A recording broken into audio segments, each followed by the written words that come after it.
corrompus. Plus que jamais, nous devons être extrêmement vigilants. Nous devons compter sur chacun d'entre nous, sur notre courage et sur le pouvoir de nos armes.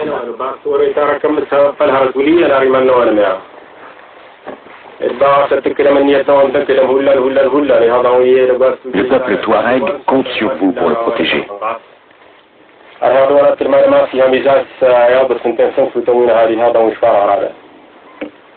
Voilà,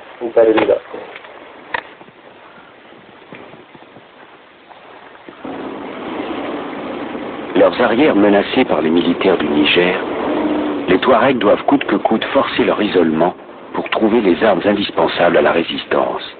Seule solution, s'allier à leurs ennemis de toujours, les autres rebelles du Tchad, les Toubous.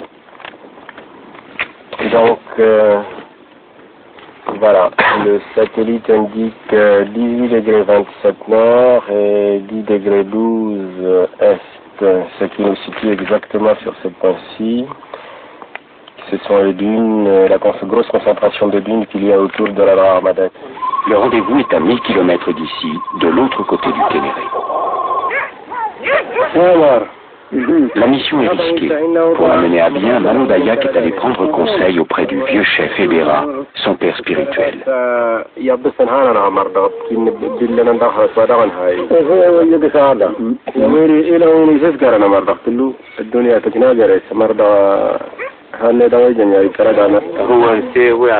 Bien que son propre père ait épousé l'une de leurs femmes, Ebera raconte comment, dans sa jeunesse, il s'est battu plus d'une fois contre les Toubous. C'était lors des Redzou entre factions rivales. Mais les temps ont changé. Des ennemis d'hier, il faut faire les alliés d'aujourd'hui. L'avenir des Touaregs du Niger est en jeu. Le vieux chef accompagnera de tous ses vœux de réussite la mission de Mano Dayak.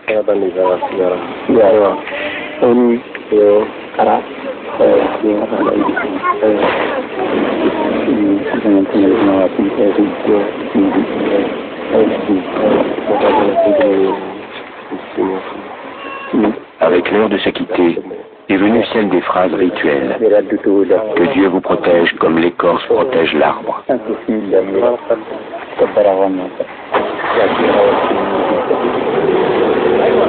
Première étape, les immensités du Ténéré, les paysages du Paris-Dakar.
Où se ravitailler en vivres et en eau.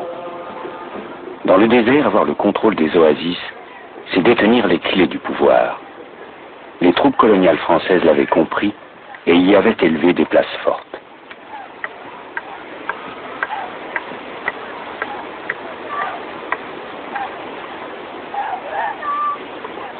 Avec la décolonisation, l'espace Touareg s'est retrouvé sous l'autorité de 5 États indépendants. Tous les germes des conflits à venir étaient alors semés. On a tracé en Afrique des frontières qui ne correspondent absolument à rien du tout, qui ont été faites de façon arbitraire et complètement illogique. Et on veut à l'intérieur de ces frontières essayer d'écraser toutes les différences, toutes les identités culturelles de chacun des peuples, essayer de créer un État unitaire. Cette unité ne peut pas exister si on veut piétiner ces identités, ces particularités culturelles de chacune des communautés. Aman, l'eau. Iman, la vie. Aman, Iman, l'eau, c'est la vie. Ici, elle jaillit depuis la nuit des temps. Pour les Touaregs, ces oasis appartiennent comme eux-mêmes au désert, même quand Algérie, Burkina Faso, Libye, Mali ou Niger les revendiquent.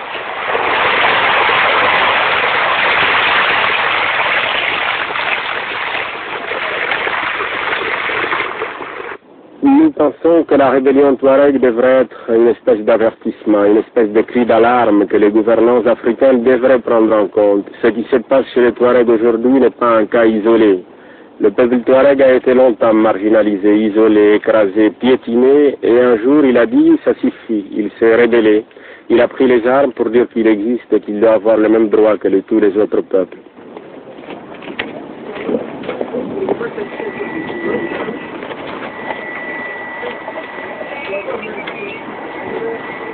Ils sont la génération issue de la crise de l'univers Touareg. Les Touaregs les appellent les Tichoumars, un nom dérivé du mot français chômeur.